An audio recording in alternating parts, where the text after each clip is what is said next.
It was a photograph that at first glance promised nothing more than a private moment frozen in time. A father and his daughter posed in a modest studio, the kind of image families kept on mantels and in albums. The man sat in a straight-backed chair, his posture careful, his suit dark and well-pressed. The girl perched on his knee, a small figure in a white dress with lace at the collar, her hair braided and tied with a ribbon.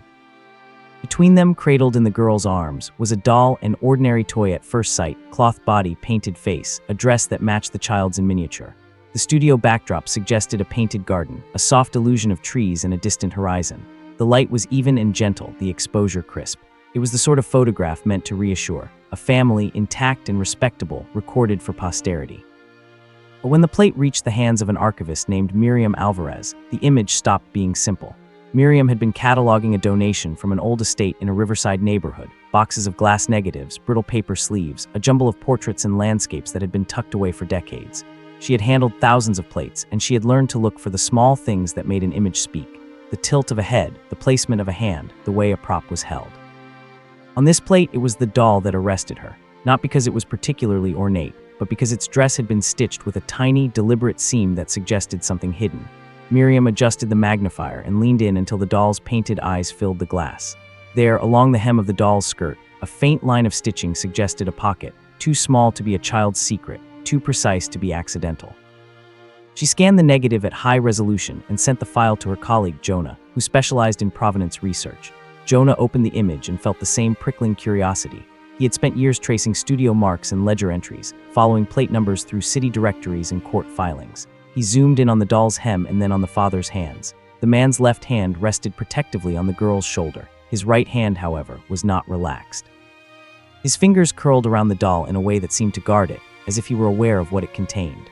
The girl's expression was composed, but her eyes, when magnified, held a small, unreadable tension. Jonah found the plate number etched into the glass, a faint code in the corner that matched a ledger entry in the studio books the archive had acquired the previous year. Studio 209, run by a photographer named Elias Mercer, who had worked in the city from 1898 to 1910. Mercer's ledger was a narrow, leather-bound book with entries in a cramped, efficient hand. Plate 412, Harrison family father and daughter special request. The notation was terse, but the phrase special request was enough to make Jonah and Miriam exchange a look. They began to pull other materials, the estate's donation records, a stack of letters found in the same trunk, a faded family Bible with penciled names. The Harrison family had been merchants in a neighborhood that had shifted over the decades. Their name appeared in directories and tax rolls, but the trail around the girl, her birth record, her schooling was thin. They brought in Dr. Layla Rahman, a historian who had written about material culture and the ways objects carried meaning across generations. Layla examined the high-resolution scan and then the original plate under a conservation light. Dolls are rarely neutral in photographs, she said. They can be status symbols, educational tools, or sentimental objects, but they can also be carriers, literal containers of memory, identity, or even documents. She traced the hem with a gloved finger, careful not to touch the negative. If there's a pocket, it could hold anything, a lock of hair, a note, a small token. In some communities, dolls were used to carry names or to conceal things that needed to be hidden from prying eyes. The idea that a child's toy might conceal something of consequence was not new to Layla. She had seen similar practices in wartime contexts and in communities under surveillance. But the Harrison plate suggested something different. The father's guarded hand, the ledger's special request, the absence of a clear paper trail for the girl. These were threads that, when pulled, might reveal a larger story. They began to look for context. The Harrison family's estate papers included a letter from 1903, written by a man named Thomas Harrison to a business associate. The letter was practical and unremarkable on its face. Notes about shipments, a mention of a delayed invoice. But in the margin, in a different hand, someone had written a brief instruction. Ensure the child's doll is kept with her at all times. Do not allow it to be inspected. The marginal note was terse and oddly urgent. Jonah's eyes narrowed. Who wrote that? He asked. The signature was smudged, but the archivists traced the ink to a household manager named Mrs. Whitcomb, who had overseen the Harrison household for decades. Her name appeared in the census and in the family's ledgers as a trusted servant. Miriam and Jonah expanded their search. They found a small, folded scrap of paper tucked into the family Bible, a list of names and dates, and beside one entry, the word protected. The handwriting matched the marginal note. The list included a name that matched the girl in the photograph, Evelyn Harrison, followed by a date that corresponded to the studio sitting. The word protected suggested a deliberate act of safeguarding. But from what? They found a second clue in a box of correspondence between Thomas Harrison and a lawyer named Arthur Keene. Keene's letters were formal, legalistic, but one brief note stood out. If the registry refuses the child's claim, present the family portrait and the doll. The judge will understand. The phrasing was striking. Present the family portrait and the doll. The lawyer's note implied that the photograph and the toy were not mere sentimental objects. They were evidence, part of a strategy to make a claim legible to an institution that might otherwise refuse it. Layla's eyes lit with recognition. This is about identity and proof, she said. In a period when official records could be incomplete or hostile, families developed parallel systems of verification. Photographs, letters, and objects could be used to assert relationships, ages, or claims to inheritance. A doll could be a mnemonic device, a way to anchor a child's identity in a physical object that could be presented in court or before a clerk. The team began to reconstruct Evelyn's life. Census records placed her in the Harrison household as a child in the early 1900s. The family Bible recorded a baptism, but the entry was ambiguous. No officiant listed, no parish noted. School registers showed a girl named Evelyn attending a local school for a few years, then disappearing from the rolls.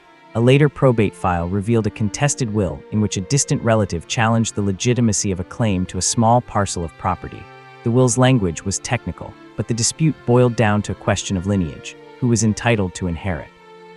In an era when legal recognition depended on documentation, birth certificates, marriage licenses, parish records, families without clear paperwork were vulnerable. The photograph, the doll, the lawyer's note, these elements suggested a deliberate strategy: create a visible, tangible record that could be used to assert a child's identity when official documents were absent or contested. But why the secrecy? Why the instruction not to allow the doll to be inspected? Layla suggested a possibility that made the room go quiet. If the doll contained something, say, a small document or a token that proves lineage, then exposing it could reveal the family's method. If the method was necessary because official channels were hostile, the family might have wanted to keep it private to avoid scrutiny or to protect the child. They needed proof. The conservators proposed a careful, non-invasive test, using micro-CT scanning to see inside the doll without opening it. The Harrison estate had donated a small trunk that included a faded cloth doll, its dress yellowed with age. The doll had been cataloged with the photograph, but no one had examined it closely. The museum's conservation lab had the equipment to scan the doll and produce a three-dimensional image of its interior. The scan would reveal whether there was a hidden compartment, and if so, what it contained. The scan produced an image that made the team hold their breath. Inside the doll's torso, nestled among old stuffing, was a small folded packet of paper, wrapped in oilcloth. The packet was tiny, no larger than a matchbox, but the scan showed a dense, rectangular object within. Conservators carefully removed the packet under controlled conditions. The oilcloth had preserved the contents remarkably well. Inside were 3 items: a lock of hair tied with a ribbon, a scrap of fabric with a stamped monogram, and a folded slip of paper with a name and a date. The slip of paper was fragile, the ink faded, but under magnification the handwriting resolved. Evelyn, daughter of Margaret O'Leary, baptized 1899. The monogram on the fabric matched a pattern used by a midwife who had worked in the city's immigrant neighborhoods at the turn of the century. The lock of hair, when compared to a later photograph of an adult Evelyn, matched in color and texture. The packet was a small, private archive, a birth claim, a physical link to a mother whose name did not appear in the Harrison family's official records. The implications were immediate and profound. Evelyn had been born to a woman named Margaret O'Leary, whose name did not appear in the Harrison ledger as a wife or formal relation. The Harrison family had, for reasons that were not yet clear, taken Evelyn into their household and protected her. Doll had been a repository for the proof of her origins, a way to carry a fragile claim through years when official documentation might be lost, ignored, or used against her. The father's guarded hand in the photograph made sense now. He was protecting not only his daughter but the evidence of her identity. But why hide the packet? Why the secrecy? The team found an answer in a series of letters between Thomas Harrison and a local parish priest. The letters were formal but contained a revealing exchange. The priest had refused to register a baptism without proof of the mother's marriage, citing parish rules and social expectations. Thomas Harrison, who had influence in the parish, had argued for the child's registration, but the priest had been resistant. In a later letter, Thomas wrote, "We will keep the child's proof with her. If the registry refuses, we will present it as evidence of her baptism and parentage. The law will listen to a gentleman's petition accompanied by a family portrait and a token of origin." The language was telling.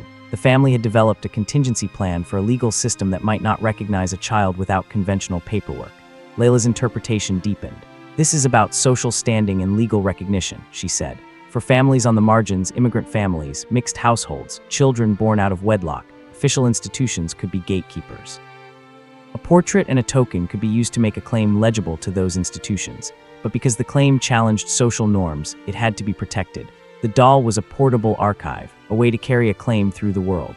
The team's discovery resonated beyond the Harrison case. They began to look for similar practices in other collections. In a neighboring county, a conservator found a photograph of a young woman holding a small embroidered handkerchief. Under magnification, the handkerchief contained a stitched name and a date. In another archive, a doll's dress concealed a folded certificate of baptism. The pattern emerged. Families had used everyday objects, dolls, handkerchiefs, lockets, to carry proof of identity when official records were absent or unreliable. These objects were not mere sentimental keepsakes, they were tools of survival. The story took on a new urgency when the team discovered a legal case in which a portrait and a token had been used successfully. In 1912, a probate court had heard a dispute over a small parcel of land. The claimant, a woman named Margaret O'Leary, had presented a portrait of a child and a small packet of papers as part of her evidence. The judge's notes recorded the portrait and the token as corroborating testimony. The court ruled in Margaret's favor. The case was obscure, but it demonstrated that the strategy could work. A photograph and a small object could persuade a legal authority when other documents were lacking. The Harrison team published a preliminary note in a scholarly journal, and the response was immediate. Historians and archivists began to examine their own collections with new eyes. Objects that had been cataloged as sentimental or decorative were reinterpreted as potential carriers of evidence. Practice portable, private, and often invisible had been overlooked because it did not fit the categories historians typically used: official records, legal filings, and institutional archives. It existed in the margins, in the folds of fabric and the stuffing of dolls. For Evelyn's descendants, the discovery was transformative. A great-granddaughter who had grown up with family stories of a mysterious adoption came forward with a faded letter and a memory of a doll kept in a cedar chest. She had never known the doll's significance. When Miriam and Jonah explained the packet's contents, the woman wept. "My grandmother always said we were taken in," she said. "She never explained how. Now I see that she carried proof with her. She kept her mother's name close." The family's oral history, once fragmentary, found a tangible anchor in the doll's packet. The museum organized an exhibition that told the story of portable archives, objects that carried identity, memory, and legal claims. The centerpiece was the Harrison photograph, enlarged and displayed with the doll and the packet in a climate-controlled case. The caption explained the context: how families used objects to assert identity when official records were absent or hostile. Visitors moved slowly through the gallery, reading the documents and looking at the faces. For many, the exhibit was a revelation, a reminder that history is not only written in statutes and registries, but also in the small, private acts people take to preserve themselves. The exhibition also provoked debate. Some critics cautioned against overinterpreting objects, warning that not every doll or handkerchief contained a secret. The team had anticipated this critique and had been careful to pair visual evidence with documentary corroboration: ledger entries, letters, court files, and oral histories.